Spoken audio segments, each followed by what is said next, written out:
This video is for educational purposes only. All testing is done in a controlled home lab environment. Do not use these tools on any systems you do not own or have permission to test. Hey guys, welcome back to the channel and welcome back to our OSINT series. Today we're going to be taking a look at SpiderFoot. SpiderFoot automates your recon efforts by pulling data from a wide range of different sources, and in this video I'm going to go ahead and show you how to use it. Without further ado, let's go ahead and jump into it.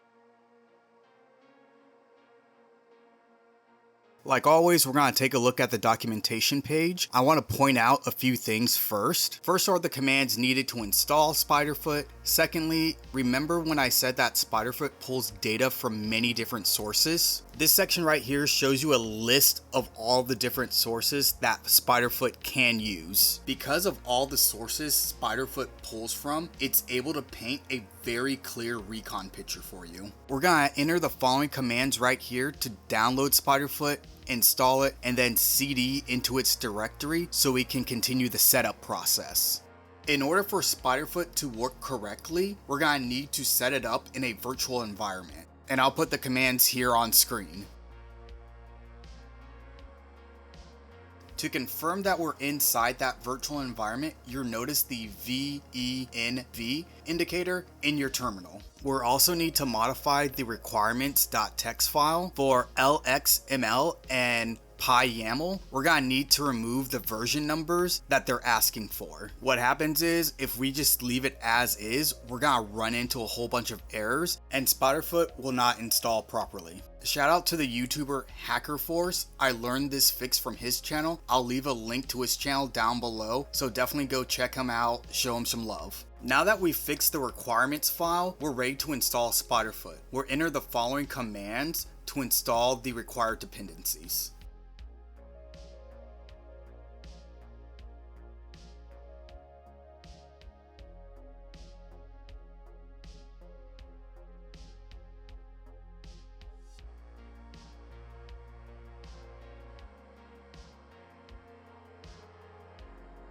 Once that's done, let's take a look at the help menu. The option we care about here is the -L. This flag allows us to start SpiderFoot's web interface.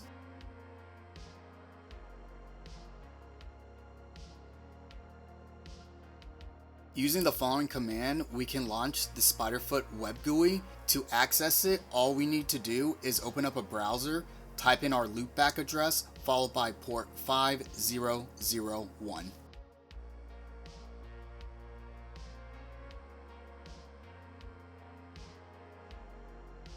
Now that we're inside the web interface, I want to head over to the settings tab, and as we scroll down, you'll see a list of everything that SpiderFoot uses to gather information. Any module with a lock icon means that we need to provide an API key for SpiderFoot to use that service.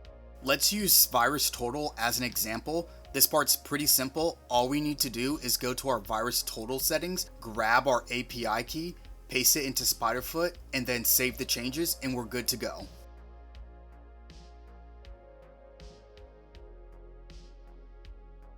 Before we start the scan, there are a few important things you should know. When you run a SpiderFoot scan, you're going to be looking at a lot of data. You can filter that out by selecting and unselecting certain items that you want SpiderFoot to use or not. On top of that, if we want SpiderFoot to use only certain modules, we're able to do that as well.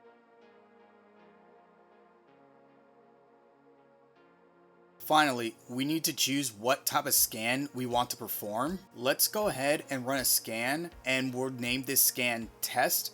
Our target will be example.com, and we'll choose a passive scan. As you can see, SpiderFoot runs its scans in real time. I'm going to let this run for a bit and then show you the results that it produces. Alright, so we have some results. Let's break down what we're seeing in here. The total number shows how many findings SpiderFoot discovered. We can also see how many of those findings were unique, whether the scan is running into any type of errors that SpiderFoot may encounter. We're looking at a plethora of information that we can use here. If we head over to the logs, we can see everything SpiderFoot discovered during the scan, along with those errors.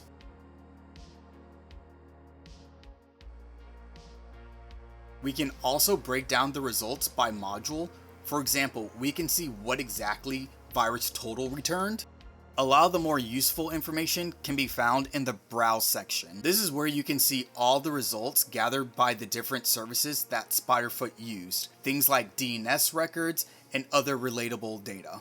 So I was curious and I wanted to run a SpiderFoot scan up against the Metasploitable machine as a target. This time the type of search that I used was an all scan, so we're gonna go ahead, let that run and see what results are produced for us.